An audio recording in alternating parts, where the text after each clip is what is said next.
intimidated. I will not be silenced, and we will continue on our journey for justice for John O'Keefe and for Karen Reed. Tick, tick, boom.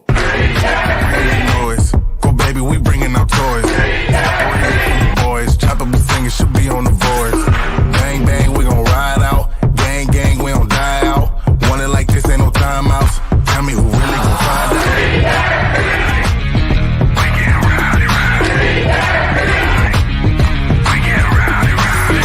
We be disturbing the peace.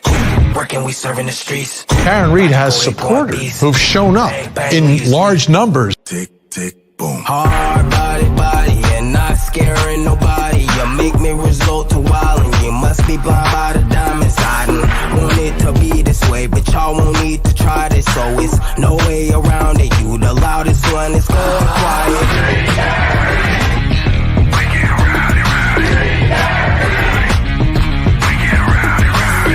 We be disturbing the peace. Working, we serving the streets. About to go 𝗧𝗿𝗂𝗍. Bang, bang, leave you sleep. This is the first time I think I've ever seen this. An outpouring of support for someone accused of murdering a Boston police officer. Unbelievable situation. Never seen anything like it. Tick, tick, boom. You can't stop me, so who gon' stop me? You can't stop me, so who gon' stop me? You can't stop me, so who gon' stop me? You can't stop me, so who gon' stop me? We be disturbing the peace. Working, we serving the streets. About to go 𝗧𝗿𝗂𝗍. Bang, bang, leave you sleep.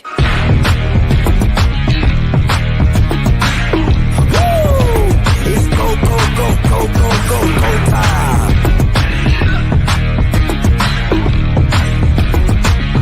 Tick, tick, boom.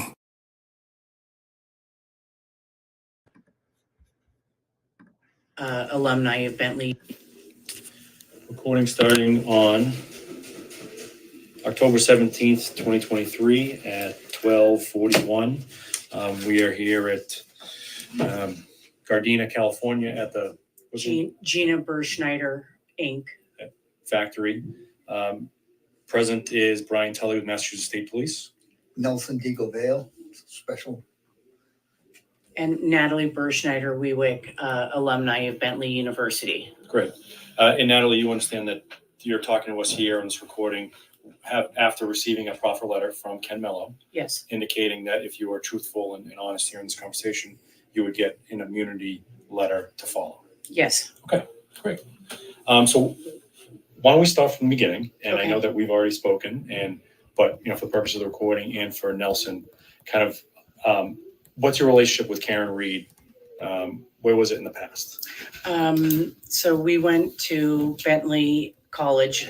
It was college when we went from 1998, and I went from 1998 to 2002, and Karen graduated in 2001, a year early, because she was very smart and very studious and got all her credits early, but then she stayed at Bentley and got her master's, I guess, in finance. I was not friends with her per se. Like we didn't really know each other on campus, but we knew of each other because we hung out with the same sorority sisters, even though we were both not in the same sorority, and we went to the same frat parties. And that was it. And then of course I would see her at the library. She studied a lot. She was at the library a lot. And then when everything came about in February of 2022, and some friends from college were texting me like, oh my God, did you read this? And when I read it, I was like, oh my God, poor thing. Like, this is an accident. Like, she was drunk and hit him. So I reached out to her on Facebook. I would say, I don't know the exact date, if it was March, April, or May of 2022, but I reached out to her, and I don't have that message saved. I don't have that message saved, but I wrote to her something along the lines of, don't blame yourself, don't beat yourself up, mistakes happen, forgive yourself, And then she wrote back something along the lines like, oh my God, Nat, can we talk? So we spoke on the phone. I gave her my number, and we spoke on the phone, and she said, you know, this was a setup. I didn't do this. And she told me that, you know, that morning she was so confused, like, could I have hit him? Like, did I maybe clip him? Was he running after my car? And did I hit him without knowing? But then eventually she told me that a fellow by the name of Scanlon came into Yanetti's office like a few days after she was arrested and was like, she didn't hit anybody. A fight broke out in that house. And so from there, the pieces started coming together from her private investigators. And I think because I'm so far away in Los Angeles, I was kind of like her diary. So I would say like 30% of our relationship was about her case, and the other 70% was friendly stuff. Like she would paint her guest room and say, what do you like this wall color? Or do you like this side table? Or I would cook dinner and send her pictures of what I just cooked.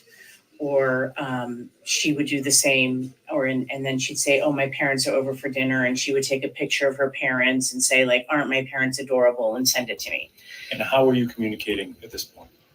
I'm pretty sure it was on Signal. I never communicated with her on regular text. And why Signal? I don't know. I didn't question that. But that came from Karen. Yes, I didn't even know what Signal was. And she would call it the Funky Fresh app. Or sometimes she would text me on regular text and say, hey, you want to jump on the Funky Fresh app? And then she would send me stuff like that. And then other innocent things, like I have these indoor fig trees. They're elephant ear trees, they're called. And I would do before and after photos where my tree would be dusty.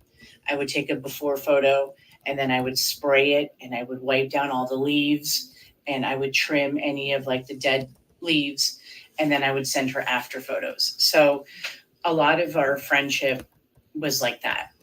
And then she got upset with me once because in the beginning, I didn't know who was who. There were so many names, and like, I really didn't know who was who, but I noticed that there was a woman who we all know now by the name of Elizabeth Proctor. And she would always do laughing emojis on all of the news, the Boston news sites. And this is before Aidan. This is September 2022, October 2022, November. And I would send her screenshots, and I would be like, what's this lady's problem? She's so adamant, like it just doesn't stop. And Karen was like, Natalie, I wish you and my friends would stop sending me negativity stuff. You know, I have enough negativity in my life. I wish you guys would just stop. And I was like, whoa, you know. So then the next day she was like, actually, you know, all those screenshots you sent me yesterday, something along the lines of, that's actually Officer Proctor's wife. Can you email Yannetti those? So I emailed them to Yannetti as individual screenshots. And then she got back to me and she goes, Yannetti's not computer savvy. Can you actually do it in a PDF in order? So I did that. And so I put them on a PDF. So all he has to do is open up one thing and they're all there. And so that was like one time she snapped at me. And then I noticed a lady by the name of Jen Altman, and she was the only one standing up for Karen. And I would laugh with Karen because for months we had our eye on her and we would laugh. And I would say, she's like the white female 𝗕𝗵𝗆 Shakur, like so outspoken, cheerleader. And I was like, Karen, do you know her? And she's like, I have no idea who she is. And I was like, well, she's the only one standing up for you. So like we were watching her and we would laugh and we would, you know, make jokes like that she's a little bit too brazen or whatever. And we decided, like, I said to Karen, I said, do you mind if I reach out to Altman and thank her? Because that's kind of nice of her. She doesn't even know you, and she's the only one not calling you a cop killer. And she was like, by all means. So I wrote to Altman, and I'm just getting my text. Mm-hmm. I said, and I got this approval from Karen, and Karen told me what to send. So I said, first, I want to thank you for standing up for Karen. She's a friend of mine since college, and this whole thing is a nightmare. And then I sent her a picture of Proctor with those 3 kids because Karen said, send that. And I wrote, this is lead detective Michael Proctor and Jennifer McCabe's children. Elizabeth Proctor is his wife. My guess is that a fight broke out in the house and it went too far. They beat the shit out of him and it went too far. In the autopsy photos, it's obvious he was beat up so badly, and also the homeowner's German Shepherd chewed up his arms. Thank you for standing up for us. Then Altman writes back to me, something was very fishy, and I thought that from the beginning. I'm also glad they got this evidence, and I'm praying it works out for her. What can I do to help? And then I wrote on April 13th, this is all April 13th, I wrote, you've been incredible. I see your comments on all the news articles. You're standing up to family members of these cops who beat him up and tossed his body in the snow to freeze to death. I wish I could tell you the details, but it will slowly come out. I told Karen about you and how we need to make t-shirts that say Altman the Badass.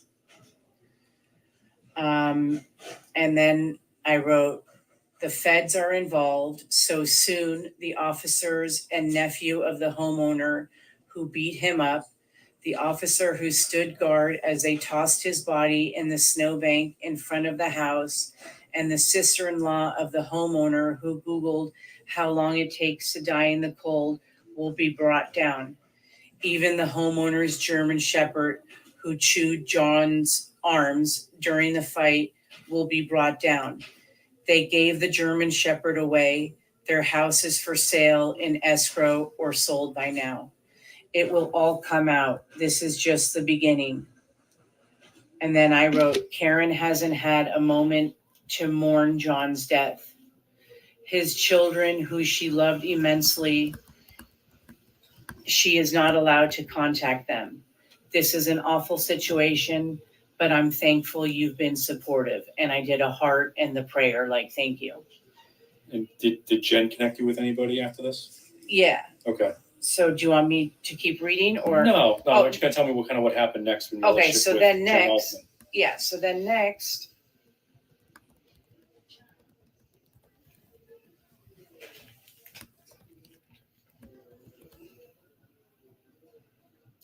So then on April 17th at 3:44 p.m. Los Angeles time, see, Jennifer hid her message. She went through and hid all these messages. That's what I hate about Facebook. Okay, anyway.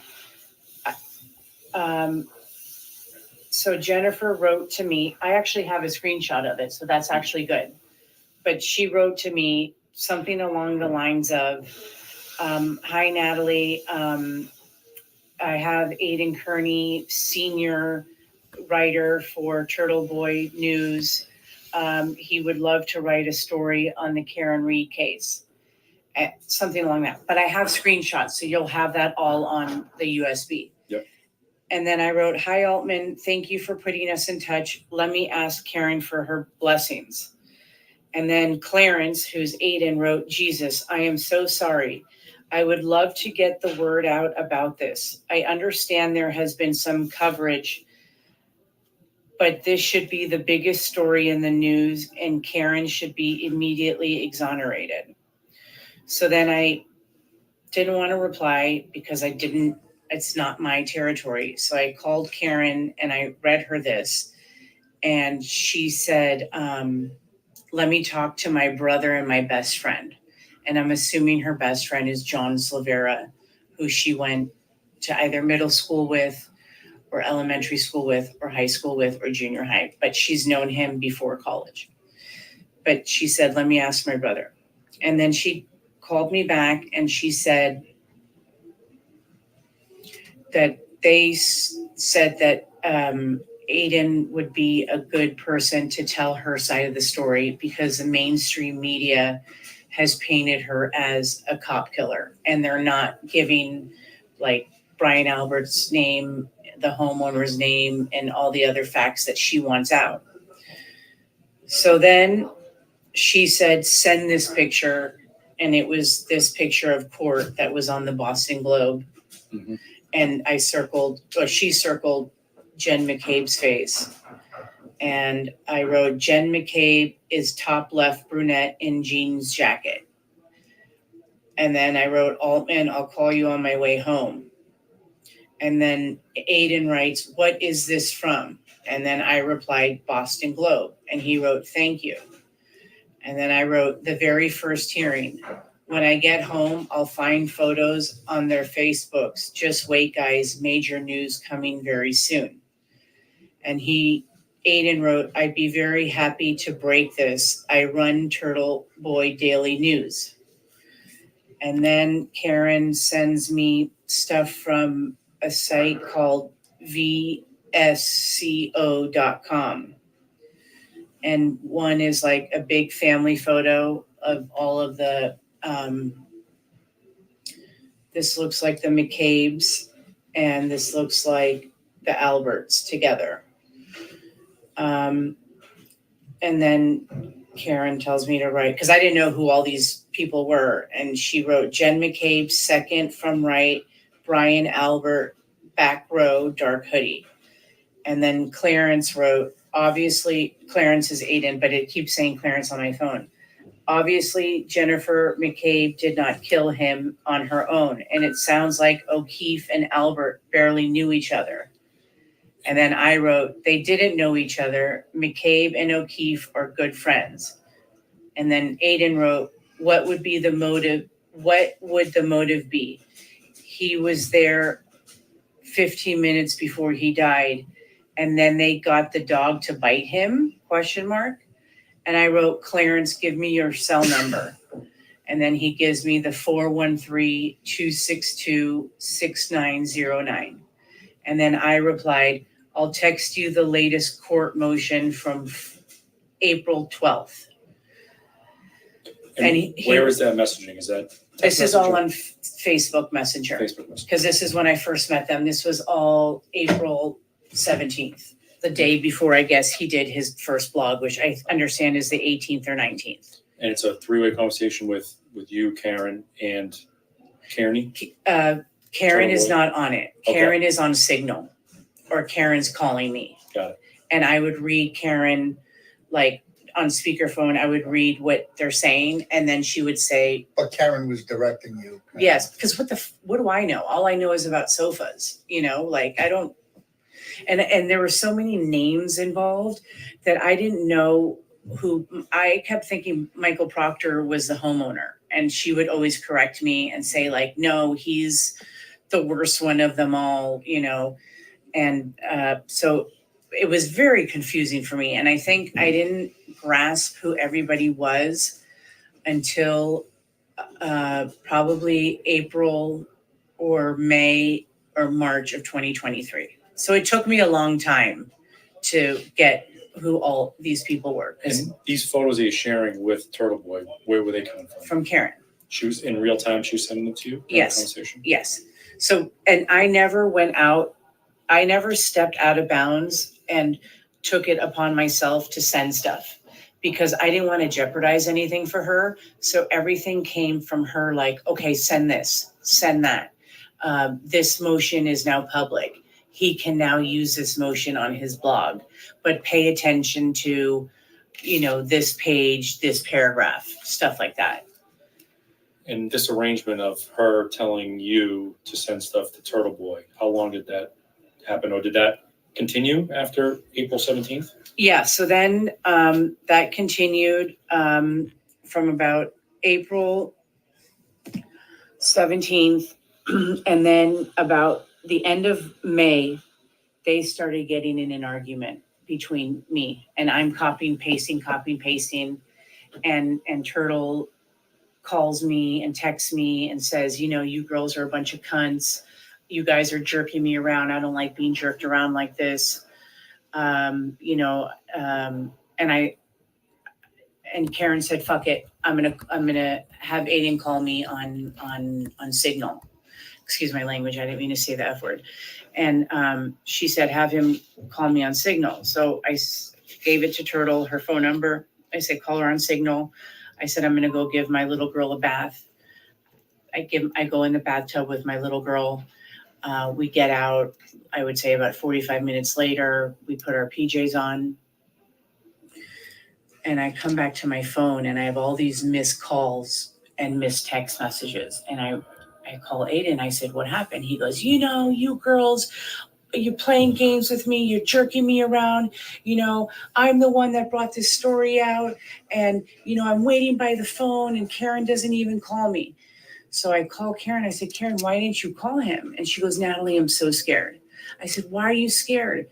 And she goes, I don't know. I'm just so scared. I said, Karen, he proved himself by now. He's done blogs. Like, he's been so loyal the past month. Like, you owe it to him now to just talk to him. So from that, so then she was like, fine. So she summons the courage to call him. And so she called him. And ever since then, they just pushed me out of the picture and we're communicating directly. And how do you know that? Because they stopped including me and stuff. How do you know they're communicating without you? Did anyone That's tell you just that, me putting 1 + 1 = 2. Got it.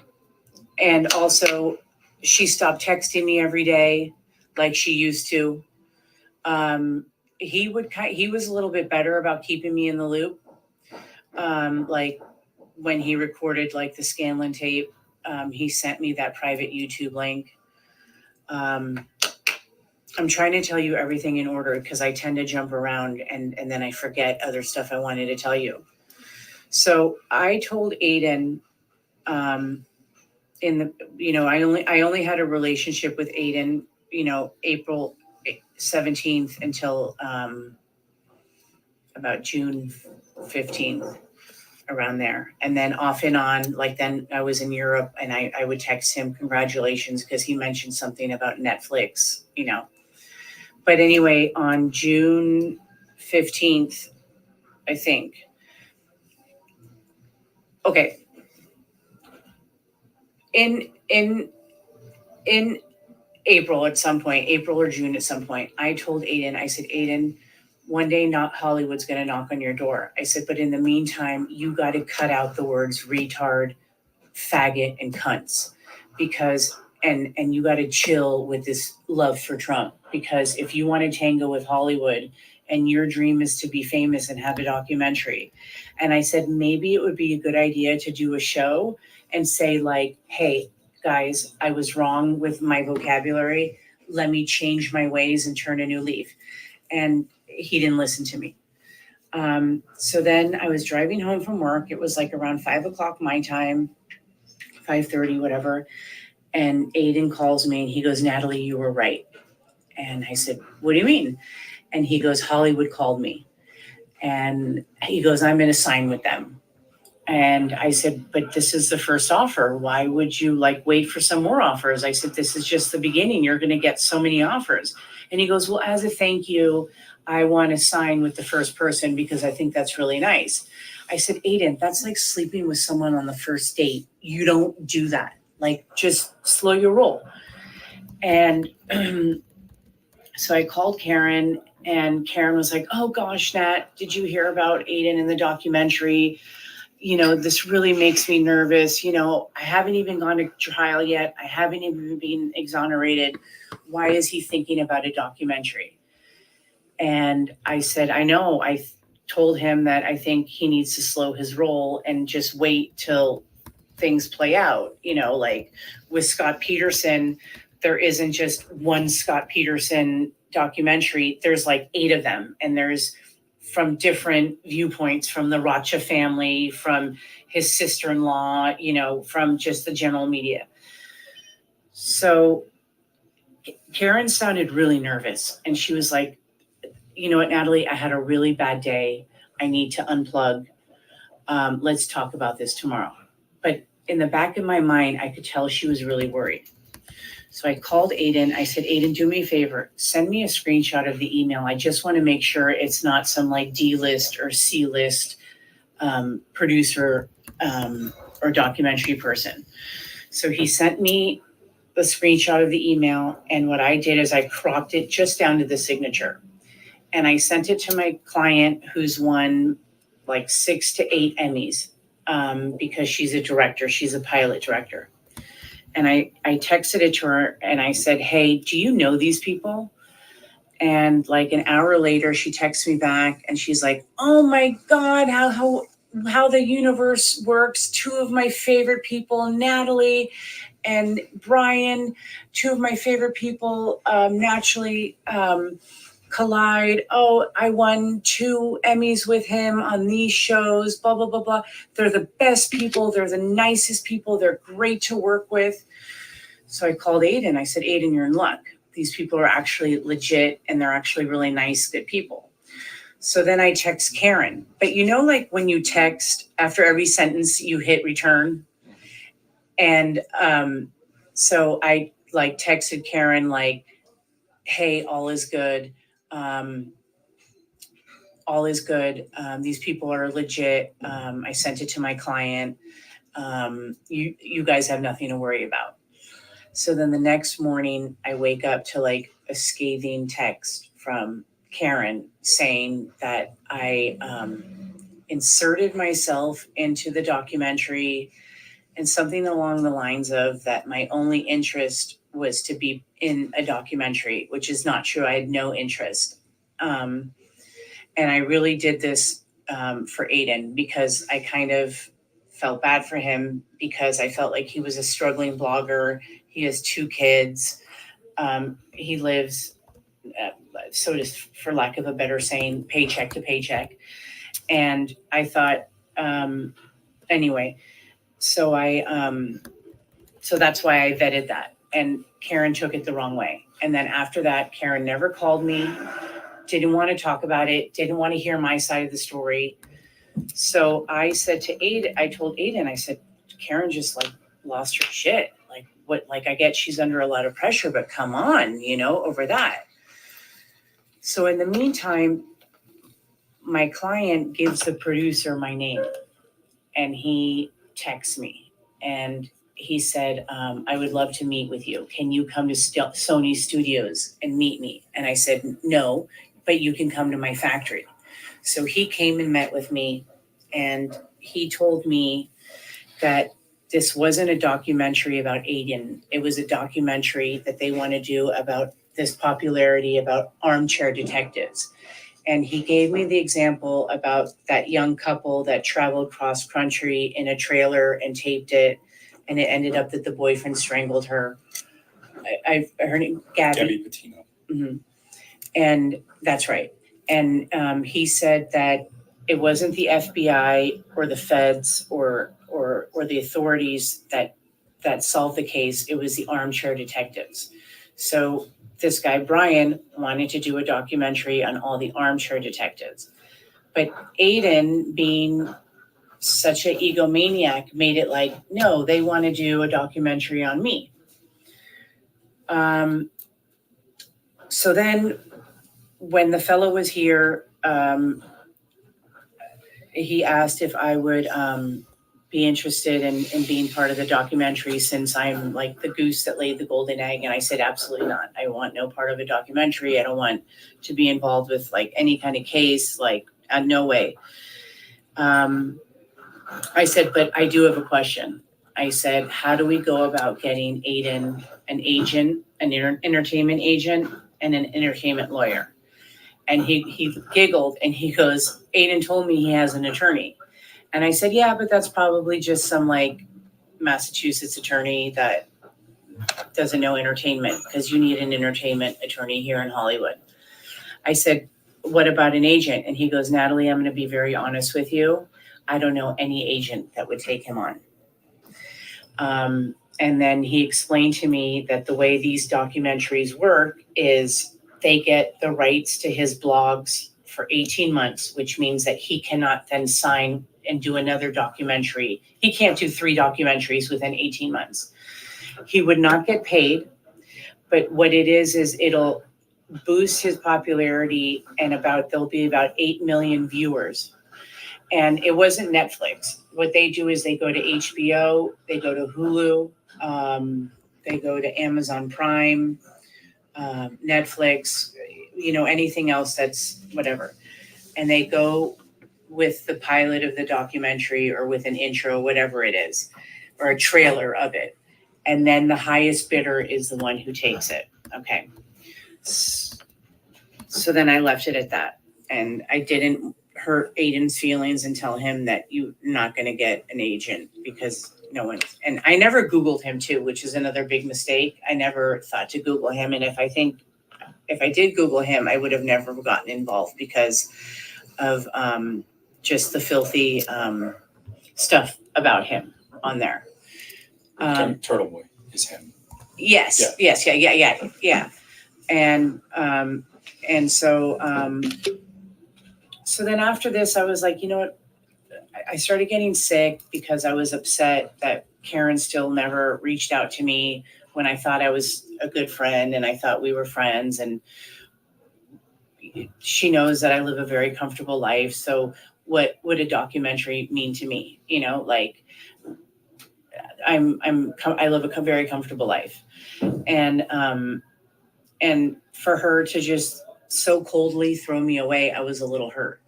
So I asked Aidan, like, have you talked to Karen? Like, did you mention me? And he's like, no. And I said, well, why? And he's like, well, I don't want to get involved. Like, that's between you and her.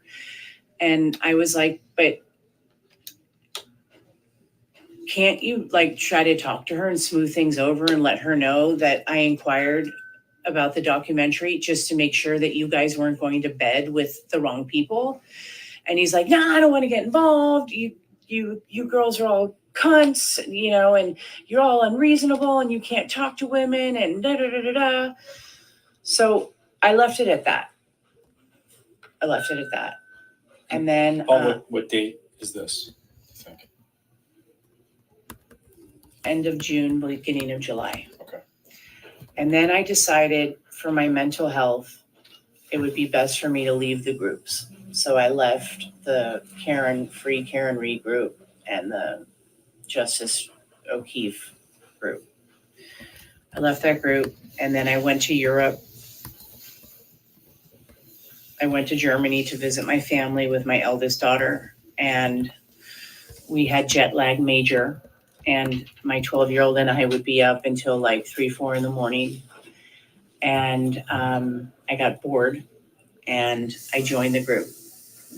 And I noticed this fellow by the name of Nick Rocco. Oh, back to June. I noticed, so Erica Davis, who's Karen Ahern, as we know, you know who that is, right? Mm-hmm. No, maybe I'll tell you later. She posted in the group who is getting all the proceeds to the Karen Reed t-shirts. And I commented, well, the etiquette would be that all the money goes to Karen. So Aidan does an impromptu video, and the impromptu video was dedicated to Sean on the Golf. The first half was to Sean on the Golf, because Sean on the Golf removed, because he was a moderator in the group, he removed anybody talking about the grand jury. And he called Karen and he called Aidan and he said, you guys can't ask about the grand jury. And Turtle, you can't do your blogs asking about information about the grand jury. This is highly confidential information. So Aidan did an impromptu, and that first part was dedicated to Sean on the Gulf, saying where he said something along the lines of like, hey, let me make something straight about the grand jury. Trust me, like the whole trust me part. You don't have a law degree. Trust me. It's okay to talk about the grand jury. Trust me. And then he goes, and now I want to talk about the t-shirts. Before we go to the t-shirts, can we talk about the grand jury part? Yeah. So what was being posted on these sites? I don't know because I wasn't on. Okay. But I guess somebody said like, oh, my friend is on the grand jury and she said that we meet every Thursday. Something like that is what I heard from somebody. But this is like June of 2023? Or is this someone who's on the grand jury that indicted Karen? I don't know, but they talked about grand jury. So I don't know, like very specific like that. Okay. And so Sean on the Golf removed it. Turtle got really mad. Karen was mad, I guess. I don't know, but I heard she was mad. And so Aidan does this impromptu. And so the first half, as I mentioned, is dedicated to Sean on the Golf. And then the second half is dedicated to Erica Humphrey Davis, Erica Davis Humphreys, who's actually Karen Ahern, and to me. And he says, and now let's get something straight about the t-shirts. All 100% of the t-shirts go to me. This is my livelihood. This is how I get paid. And you fucking cunts, is what he said. And I can send you the impromptu. I think I may have even sent it to you. So the first cunt was Karen. And then I'm the snotty cunt who mentioned etiquette, that the etiquette would be. And he goes, and the snotty cunt who blocked me, because I blocked him a long time ago. And then I blocked Jennifer Altman because I know she's been a turtle writer for like 5 years. And so after this impromptu, I got scared because I thought that they were going to pull photos of my kids and do like a YouTube thing about me and poke fun at my weight or whatever. I don't know. I didn't want to be one of his ratchets. But everybody was like, not everybody. I say everybody like I was talking to a bunch of people. I was only talking to like 5 to 8 people, if you include Aidan and Karen. So in the back of my mind, I was upset with Aidan. And I thought, you know, how dare he? He could have called me and said, Natalie, why you write that? Why do you write that about the t-shirts? And so then Sean on the Golf he called me and he's like, did you see the impromptu about us? And I was like, no. And he's like, go on right now. And so I listen and then I hear the t-shirts part and I was like, wait a minute, what? So then I go in the group and I look and I see the little turtle in the R or the A of Reed. And I didn't even notice that it had something to do with turtle. So I would have thought that the etiquette thing to do would have been to just call me and been like, Natalie, why do you write that? You know, but then instead he does this like outlandish post, you know, he doesn't say my name. So in the back of my mind, I thought, you know, I'm going to get this guy back one day. I just don't know how, but I'm not a vindictive person where I'm going to set up a fake account and smear or egg their house or whatever, however people retaliate. So my way of getting him back was smart. So I was in Germany with my daughter and we had jet lag for basically the whole trip. And I noticed that Nick Rocco was doing a fundraiser for these, he was raising money to hire the trucks going up and down in front of the courthouse. And I noticed, and then Nick said, oh, these are all the slides. And I noticed that Turtle's logo was on every single slide. And I've done fundraising for the interior design community. And I know that logo placement is very valuable. So I reached out to him and to Nick Rocco. And I said, hey, Nick, great job on the fundraising. But by the way, is Turtle paying for the logo placement? And I thought, I'm going to get him back this way. So I told him, I said, you know, the business and savvy way to do it is, yes, offer Turtle to buy logo placement at $1,000 per logo. But in the meantime, in the group, hit up CPAs, bakeries, barber shops, auto mechanics, auto body places. So I was giving him like business advice, and he was like, oh, that's a great idea. So he removed those 4 slides, and he removed the logo, and then he posted, hey, anyone want to put their logos up? We're going to put them up for sale for $500. And I told Nick, like, why did you undersell it? Like, you got to be aggressive in business, you know, and you could have sold them. But anyway, within 2 or 4 hours, all logo placements were sold.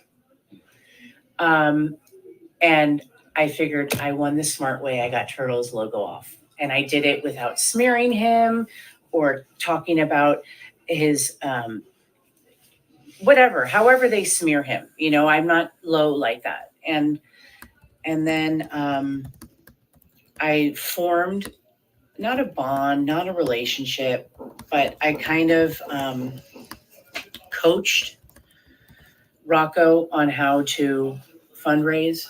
And I told him, I said, you get sponsors to buy the bracelets, and you give those sponsors credit, and then you sell the bracelets for $10 a pop.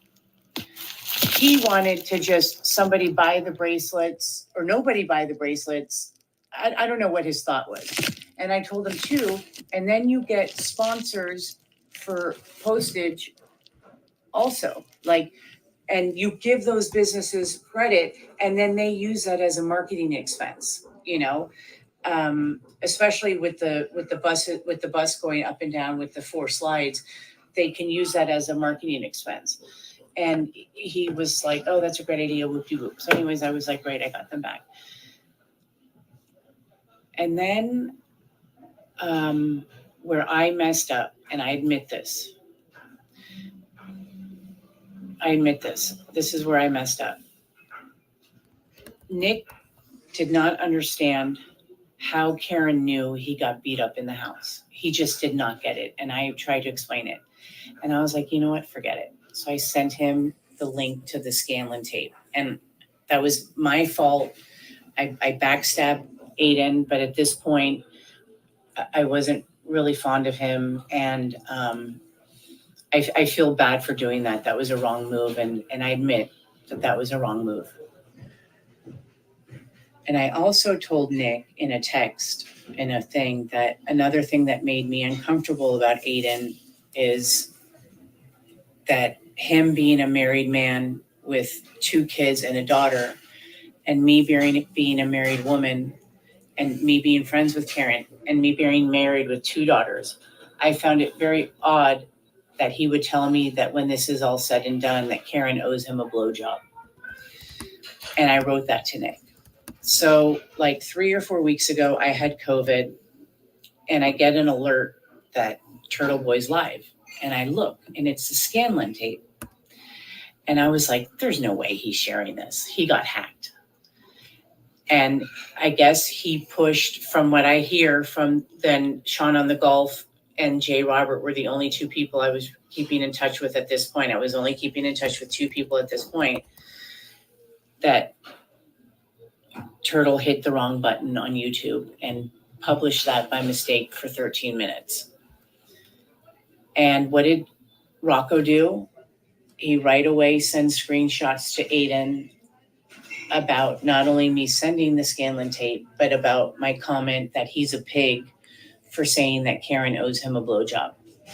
And then Aidan says to me, you're the reason why I'll never trust anybody again. And I didn't even reply because I figured he's not a reasonable person. And I've tried to plead with him about things, and he has no concept of friendship or loyalty or just being a good human being. So I didn't even reply. And then I did reply. I actually did say, like, hey,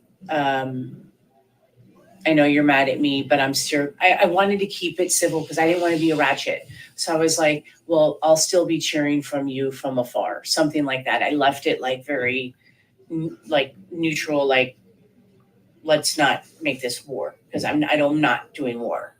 So what's the concern about the Scanlon tape? Did Turtleboy share any concerns about the existence of that video? Well, because he recorded it without Scanlon knowing. How do you know that?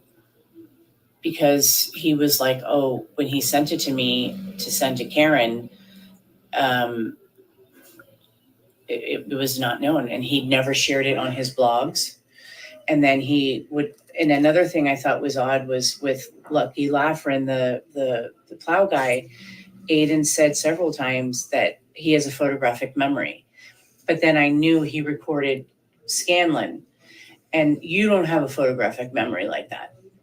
There's no photographic memory like that, especially verbatim like that. No, he should have prefaced it. If he were smart and savvy, he should have prefaced it like, oh, the conversation went somewhere along the lines of this. But he's like, no, I have a photographic memory, and that's just not believable. But no, the Scanlon tape was very obvious, and he sent it to me, and he either sent it directly to Karen or I sent it to her. And then he also sent it to 𝗟𝗏𝗄𝗍, who's Karen Ahern. And she's also one of the numbers I gave you because she all this time told me she's a Boston police officer and that she doesn't want to blow her cover. I think she's a pathological liar because she's actually a security guard for a hospital. But she would go to like the Albert's homes and the house with the swimming pool. And so she's the one that took pictures of the swimming pool. So if you go on his blogs, those are all from him. But then she had a falling out with Aidan because she was like, he's so unthankful. I'm not going to send him anything anymore. Somehow her and Sean on the Gulf, who's Sean McDonough in Florida, the retired 35-year DEA agent, him and Karen Ahern, aka Erica Davis Humphreys, they started a circle where they wanted to figure out what do these cops all owe each other? Like, what favor does Proctor owe Brian that he did all this lying and planted evidence? And there's all these other officers, like, so they were trying to find out who owes who what favors. And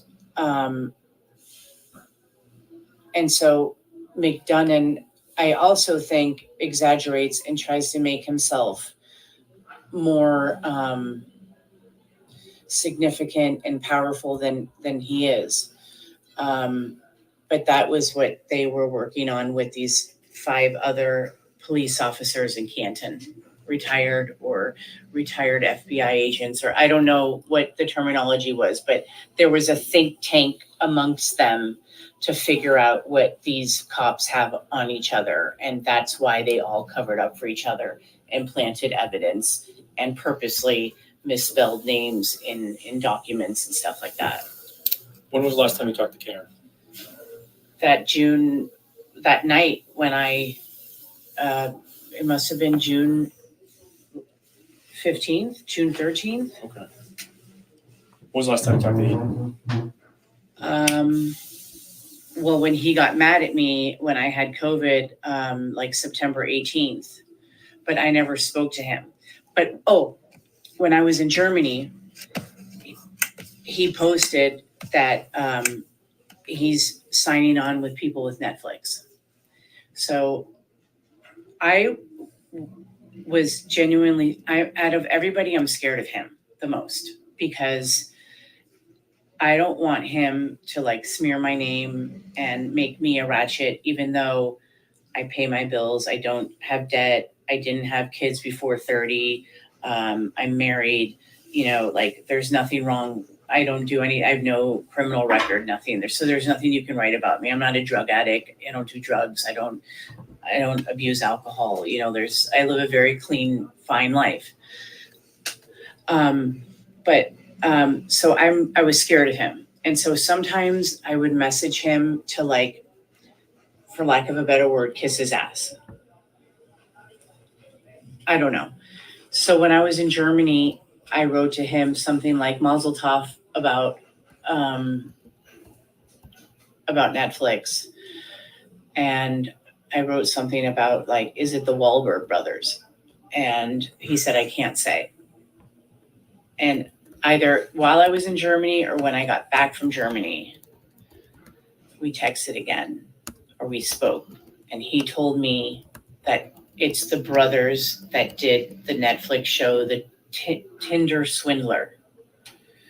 And it's a show about a guy who would borrow like $50,000 from one woman to rent private jets and take a bunch of other people and try to live this like rich life, and then scam and then keep telling this woman, I'm going to pay you back your money, and then get 75,000 from her and then pay her like crazy.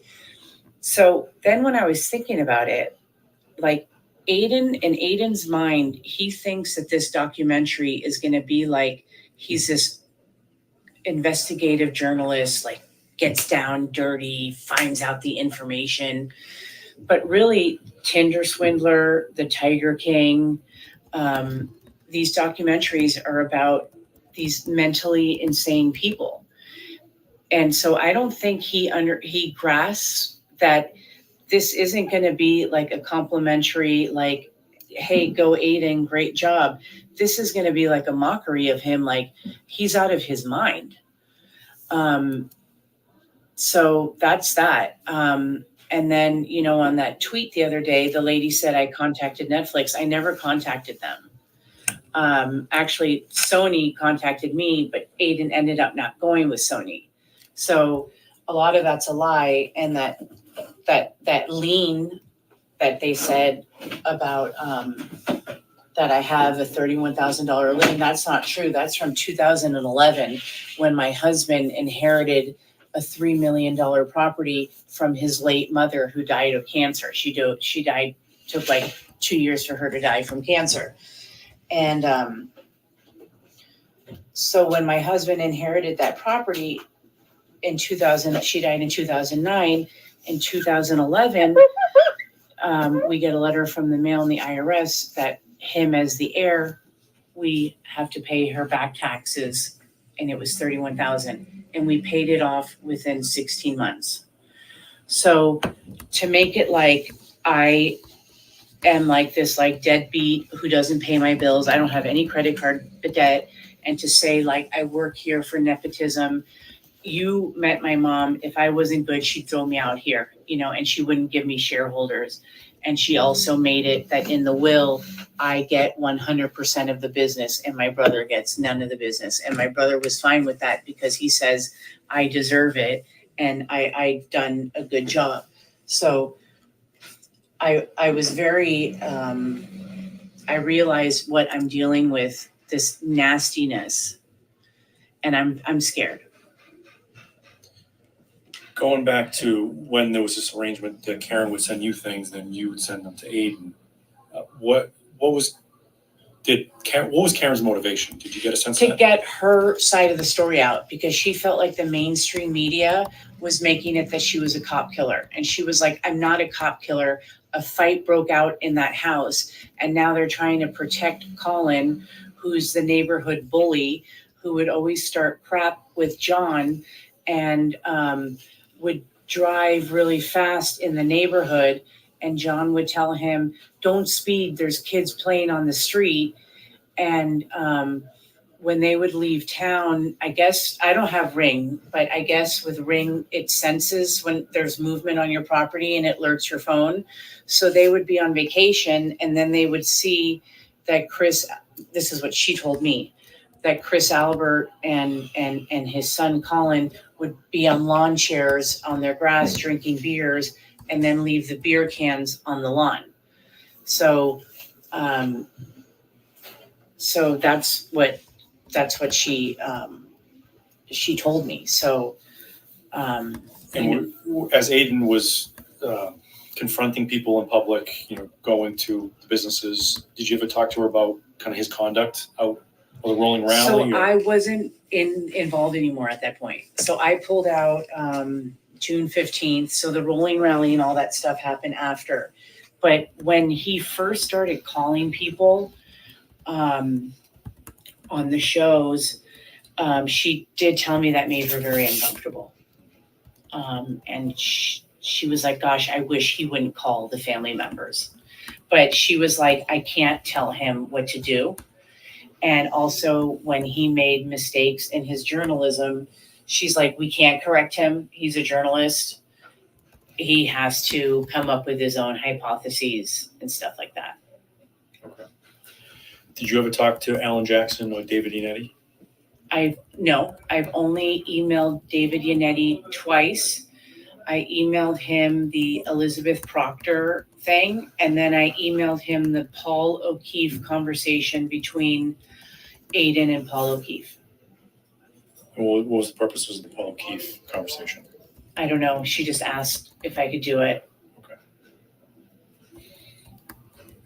But she swears that she was framed. And, you know, it happened so organically and naturally. It's like, how could I not believe her? Especially when she would break down and cry. Like when all that rumor came up about the wood floor being dug up in the basement, she felt so grossed out. She said, Natalie, I have to get off the phone and take a hot shower. And then she called me back and she said, I just blasted my music, took a hot shower, and I just went in the corner and started crying. But she's never cried to me. And I always tell her, like, gosh, you're so strong. Because you know me, I'm a crybaby. And I tell her, like, gosh, you're so strong. And she's like, I have no other choice. I'm fighting for my life. But I have to say, like, I do miss our friendship. I genuinely liked her. Yes, I have not seen her in 20 years. But we had so much fun reminiscing about college. And we would watch this Netflix show together, Tell Me Lies, which is about freshman college year, like love drama. And it reminded us of Bentley College. And so we would watch an episode and then we would like recap and talk about that episode and like be like, oh my God, can't wait for the next episode to come on. Stuff like that. So it wasn't just always about her case. And, you know, there was a friendship there. And that's, I think, what hurt me. Here's what I found. That's what hurt me when she didn't give me a chance to explain my innocent inquiry about the documentary. Another thing is in the very beginning, I told her that when you Google, this is before Aidan, this is 2022. When you Google Karen Read, nothing came up. And I told her, you need to tell the news outlets that when they post their articles, you can choose like 10 hashtags. It might be more, but you can choose 10 hashtags. Tell them to use Karen Read as a hashtag so that when we Google your name, it comes up. Another thing I noticed is they kept referring to her as the ex-girlfriend. And I said, you need to let the news outlets know not to call you the ex-girlfriend because you weren't. And she was like, oh my God, Nat, why am I spending $3,000 a month on a PR person? You should just do my PR. You're so good at this stuff. You know this, like, on your own. I'm going to let go of my PR person. So from that point, I kind of looked at my role as her PR person, weirdly enough. And so I think that when Aidan told me about the documentary guy, I kind of wanted to protect her and protect him and make sure that this was legit. Nelson, any questions? Did Aidan ever, obviously after you gained his trust, did he ever have you email anybody that we haven't brought up yet? No. Like email, like. Just any documents, anything, or contact somebody on his behalf? Oh, like, so he would get emails from like people saying like, oh, rumor has it that X, Y, and Z. And then he would say, can you send this to Karen and tell me if this is true? Okay. And then Karen would say, this is not true. Like that Brian Albert video. with the foot. And Karen said, unequivocally, or however you say it in English, that's not Brian Albert. He always wears a skull cap type of thing. Anybody else that comes to mind? Ashley Bell sent Aidan a text with pictures of Yuri on her Ring camera. And then Aidan sent me a screenshot where he sent that to Yannetti, and I sent that to you. Mm-hmm. So stuff like that. And Aidan would send me stuff to kind of keep me in the loop, you know, but then by May, I was kind of pushed away, and I kind of sensed like, okay, they're now in touch. They don't need me anymore. Did Karen ever send you grand jury minutes or motions to send to Aidan? Only if they were already public. She was very careful about that. She was very, very careful. And she would always say, let me double check with Yannetti to make sure they're public. But never beforehand. She was very careful about that. And the only time I think she that she messed up, was releasing the color autopsy photos. And for some reason, I thought I sent those to Aidan. But when I looked through my text messages with him, I sat down on Friday in my car, and I was like, you know what? I'm going to finally revisit this. And I scrolled all the way up to the top. And I got a Jamba Juice. I sat in my car, and I read everything. And when I was done, I was like, thank you, Jesus. I did not send the autopsy photos. I thought that maybe I sent those. But that's because I had them saved. But I think John Silvera, because he's on some of the emails with me, I was only sent like 3 emails or 4 emails, and he was on like 1 or 2 of them. And I know that they're very close, and I know that he was her biggest donor because he donated $15K. So I know that. And then she also said to me sometimes like, Natalie, if this is too much for you, I can have John S. take over, you know, if you need a break. And I was like, no, this is what friends are for. Don't sweat it. It's not a big deal. I'm just copy and pasting. The kids are asleep, you know, like, and that was pretty much it. And that was pretty much my involvement. And then stupid me, I got involved with Sean on the golf. And then also with Scanlon, the reason why you're going to get all these screenshots is Karen and I went on Scanlon's Facebook page before Aidan.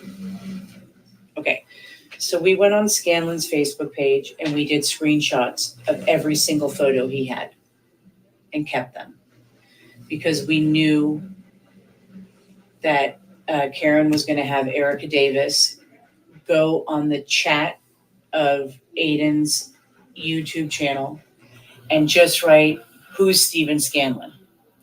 And that's why when you see, if you've seen the Scanlon tape, how my name pops up, it's because Aidan texts me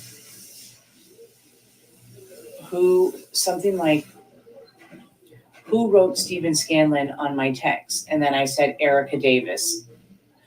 And then it was because Karen told me, hey, can you text Erica Davis and tell her to just write, who is Steven Scanlon? Because she wanted to stir the pot. And then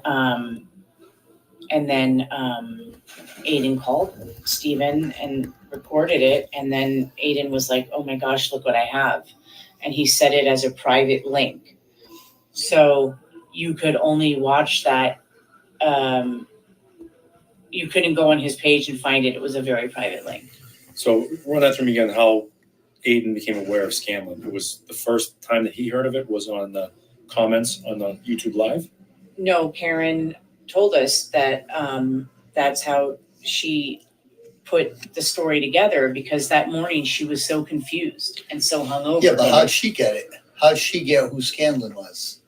because he went to Yanetti's office. in his office. And Scanlon said, like, this, there's something wrong with the story. They were beat up in the house. Somebody told me that he was beat up in the house. But then Karen, knowing to put the out on social media, she directed you or to ask who is this Scanlon? To scare Scanlon. Why would Karen want to scare Scanlon? Hopefully have him talk. I don't know. And what was the why beforehand capture all his pictures? Because Karen did that, especially with, like, that's how she was able to get all the pictures of the Alberts and the McCabe's and all those kids, and show that Proctor's mom wrote to Chris, Albert, you guys are my second family. So Karen is heavily on Facebook and studies Facebook like no other. And so that was like a very big tool for her to realize that these folks really do know each other. But it seems like Scanlon was important to her. So, but capturing Facebook pictures she could use against him?